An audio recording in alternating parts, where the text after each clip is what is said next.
শেষ হলো ইউরোপিয়ান শীর্ষ 5 লিগের লড়াই। নানা নাটকীয়তায় পুরো মৌসুমটাই ছিল উত্তেজনায় ভরপুর। ইতালিয়ান লিগ সিরিয়াতে শিরোপা নির্ধারণের জন্য অপেক্ষা করতে হয়েছে লিগের শেষ দিন পর্যন্ত।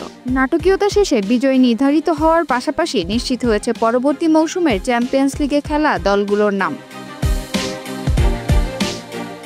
প্রিমিয়ার লিগে এবার শিরোপার উত্তাপ আগেই শেষ হয়েছে।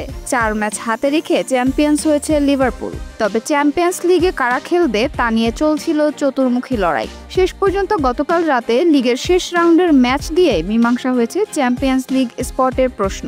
লিভারপুল ছাড়াও প্রিমিয়ার লিগ থেকে এবার চ্যাম্পিয়ন্স লিগ খেলবে Arsenal, Manchester City, Chelsea, Newcastle. আর ইউরোপা লিগ চ্যাম্পিয়ন হিসেবে চ্যাম্পিয়ন্স লিগের টিকিট পেয়েছে টটেনহ্যাম।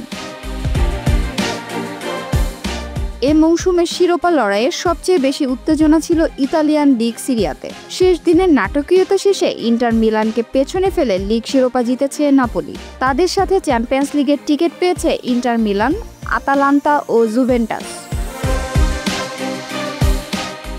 লা লিগায় বার্সেলোনার সাথে চ্যাম্পিয়ন্স লিগের খেলার সুযোগ হয়েছে Real Madrid, Atletico Madrid, Athletic Bilbao ও ভিয়ারিয়াল।